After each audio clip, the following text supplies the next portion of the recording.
Well, red lights on the gantry, and as the lights flash their way out now, it's a good start from pole position from Aidan Hills. It's not a bad start from the outside of the second round of the grid from John Langridge, who is drawing himself alongside Michael Nibbs as they head up towards Paddock Bend for the first time. He's up the inside of Michael Nibbs, and it looks as though we are almost 3 wide on the way into the corner.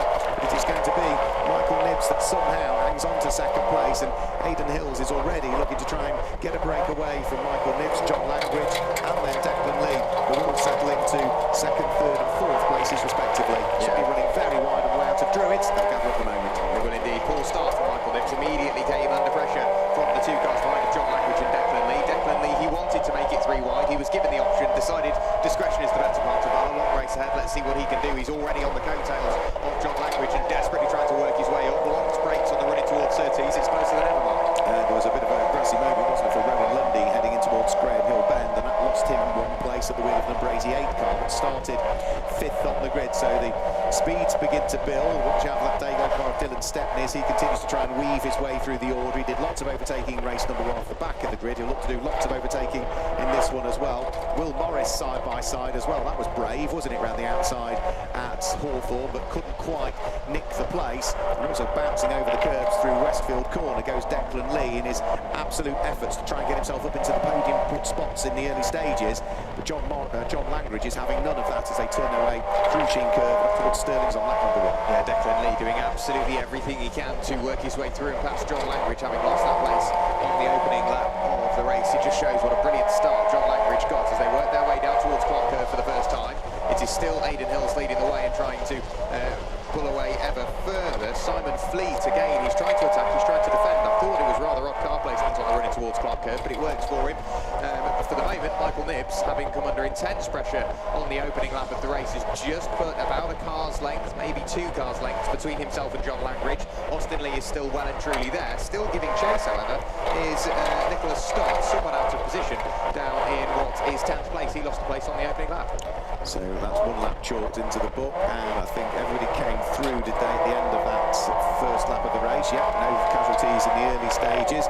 Nicholas Stott diving up the inside, trying to work his way through and past Will Morris, but Will is not going to have any of it. Sweeps across the nose of Nicholas Stott's car, so Nicholas can't gain a place. And here we've got Connor Clifford trying to go up the inside of Rowan Lundy, sneaks his way through. The number 14 car gains position on the way into the corner, but may well lose it on the way out of the corner as they start to build the momentum again and run side by side down in towards Hawthorne. Yeah, big move there for that was Rowan Lundy. He's just about managed to, I think, fend off Connor Clifford. We wait for them to appear in the background. No, Connor Clifford remains in front, so a brilliant move from Connor Clifford. He did it at exactly the right time he would need to, but having made that move, the pair of them are now slowly starting to come under pressure from the number 17. That's Will Morris. He's there or thereabouts. He's just got to put a bit more pressure on. A small look up the inside on the run towards Sheens and can't quite open the door that time. Aidan Hills still under pressure from everybody else. Aidan Hills continuing to run away from everybody else thereafter. I was looking further down the order as well, and Alex Miller, he's at the moment, can't quite spot him in, there he is in 11th place. The reason why I think Nicholas Stott was so pressured on trying to work his way forward is he can see Alex Miller getting bigger and bigger in his rearview mirror. And here we go, Aidan Hills back over the start-finish line. The amount of daylight ever growing. Another new fastest lap of the race for Aidan with a 1 minute 46.540. Grows the gap between himself and John Langridge up to now 1.8 seconds at the moment. The problem is they're all too busy squabbling behind. Rather than working together, they're too busy fighting for position, because that's your natural instinct. You want to finish as high up as possible. If they work together, they might be able to possibly do something about closing up. It's John Langridge from Michael Nibbs, 2nd and 3rd place. Then it is going to be Declan Lee, who sits there in 4th position. 5th place will be the number 26 car, is it not, that's there in 5th position at this stage. And that will be the car of Fletcher, and then it's Perrin Smith, who's already taken a win so far this year. Daniel Perrin Smith, the number 73 car that's next up. He claimed a win at Donington Park earlier on in the season.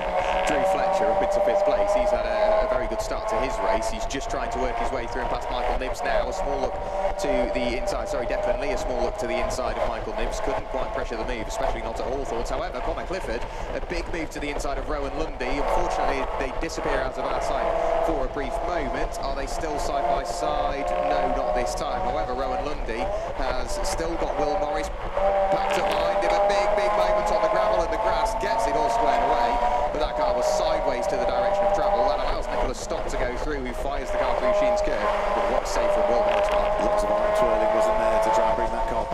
year's spell and just about managed to do it. So they still continue, are able to fight another day. And if anything, he'll still be coming under pressure from the next of the cars that was sitting behind him, which is going to be Alex Miller, I think, the black car with the gold rollover hoop on it.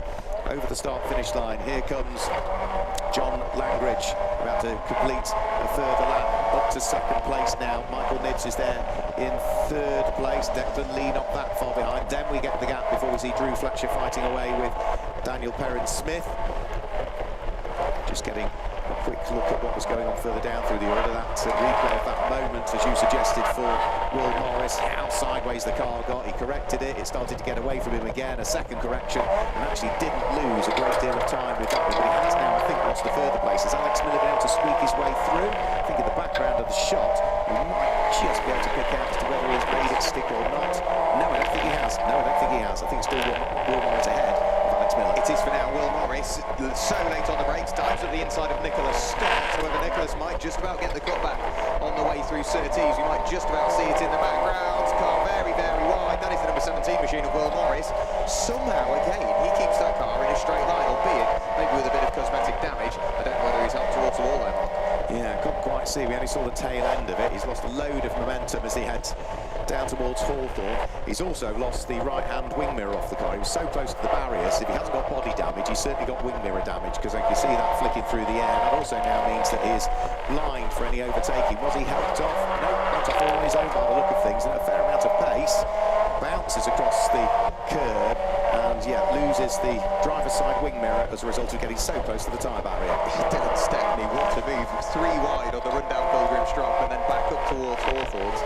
He forced it 3 wide. He managed to work his way through and past car number 19, that being David Chapman. I think he also managed to pick the pocket of car number 2, John Robinson, who at the moment is only going backwards. Towards the line comes Alex Miller, Aidan Hills, pardon me, still in the lead of the race, followed then by car number 5, John Langridge, who is still under pressure from Michael Nibbs. Declan Lee's there or thereabouts. This is the battle for second place, currently heading up towards Druids once again. John Langridge is just managing the pace perfectly. I'm getting the feeling that Declan Lee's just struggling to hold on to the tail end of that little battle, but a big look at the inside, that's from Drew Fletcher. Can't quite open the door on Daniel Perrin-Smith, but joining in on that little battle, car number 14, Conor Clifford. Yeah, Conor Clifford gets pushed a little bit wide there, doesn't he, at the exit of Druids, but he's going to give it back, and he's not going to be pushed around by Drew Fletcher, so he manages to get himself through and ahead of what looks like his teammate, doesn't it? With very similar stripes down the centre. I mean, these are 2 teammates. They were fighting tooth and nail in the race earlier on, weren't they? And are doing exactly the same again now. But both, I would say, driving hard, but fair, it'd be fair to say. Now, our race leader, Aidan Hills, whilst all of this squabbling has been going on, has opened up a 2.6-second advantage between himself and this trio heading down in towards Hawthorne, which is John Langridge under attack from Michael Nibbs, whilst keeping a watching brief all of the time is the green car of Declan Lee. All 3 of them still opting just to sit behind each other as they head along the Derek Minter Straight. They bounce over the curves on the way through Westfield Corner, trundle their way downhill before they then start to head into the blind entry up towards Sheen Curve. And are they at the moment closing the gap on the race leader? No, they're not. No matter what they do, even though they're not fighting now, they are still travelling slower than the race leader, Aidan Hills. Yeah, so Aidan is doing everything he needs to. He built that gap nice and early. Last time through, another fastest lap of the race, 1:46.535, so continuing to lap quicker than absolutely everybody out there is Aidan Hills. Still a bit of sort of bumping into each other very slightly on the exit of Stirling. It's just everybody ushering each other for what will be the final half of this race, but it's just getting closer and closer and closer. You simply can't pick between a number of these battles, and we're seeing that pack racing form up once again. So we've got the lead pack on.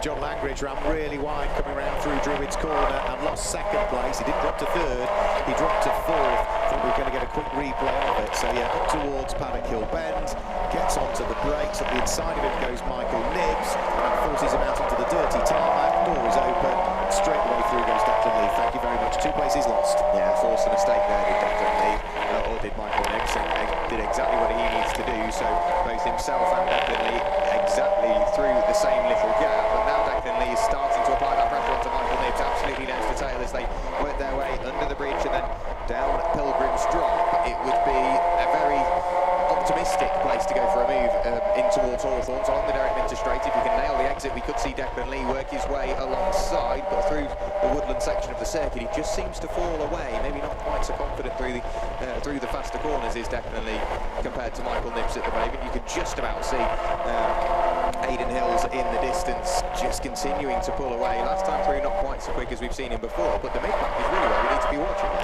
It is, yes, some great fights going on in the mid-pack, not least of which is Dylan Stepney at the wheel of the number 33 car, who's still fighting away with Clive Powell's trying to work his way through up into what would be a 12th position. So that means on this lap he's already dispatched another car behind him, which would have been the number 17 car, I think, that's now back behind him once more. So continually making good progress. And are we going to have another shuffle here? Yes, we are. Rowan Lundy fighting away with Alex Miller, who almost got edged towards the grass there. The two of them are going to be side by side as they come over the start-finish line.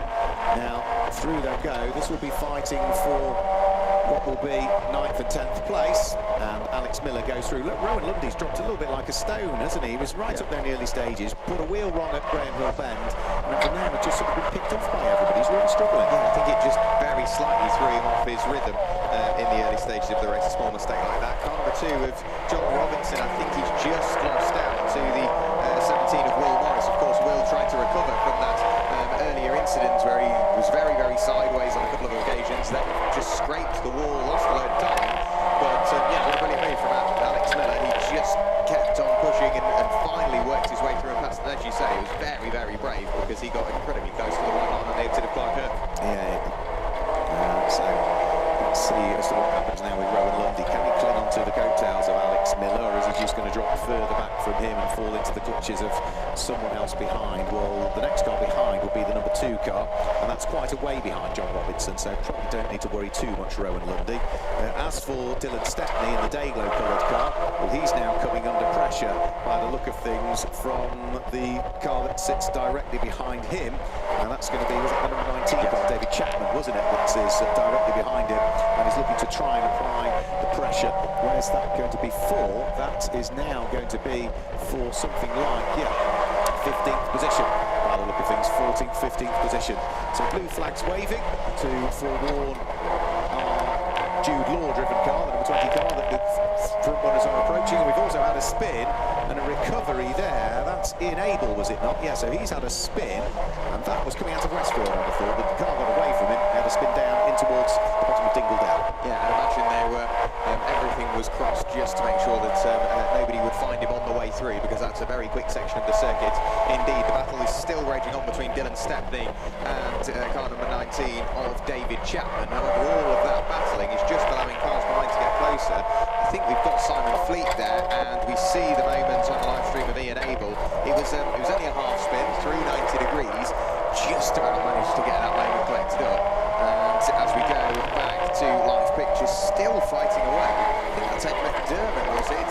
That's gone very, very, very wide indeed on the exit of Westfield, rumbling through the gravel. I don't know whether that was a replay or that was live pictures. I've got a feeling that was a replay. Yeah, it looked like it was a replay, in which case he has been able to continue by the skin of his teeth. I think he might have got away with that one, but he did lose at least a couple of places.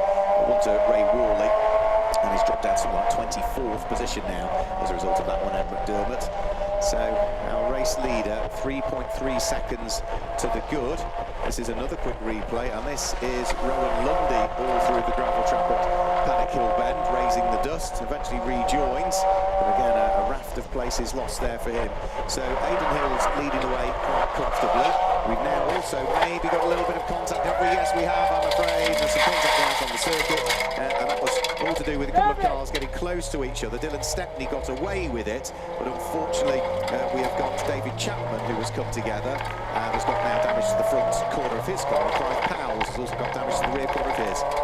Yeah, there was a big old moment. I think somebody else may have potentially been caught up in that one as well, but there was a big lock-up. I think it was from Simon Fleet in pure avoidance, managing to get rid of, managing to keep out of that one. Let's see the replay. So we've got Dylan Stepney, a big dive up the inside of car number 15 of Clive Powell's. Clive Powell's then gets collected by David Chapman on the way through, and it was a big lock-up from Simon Fleet. He did manage to avoid it, I think. It was a massive lock-up from Simon Fleet in avoidance of something he was rattling towards and was probably bracing for the impact, but thankfully the water's just parted in time for him. didn't they?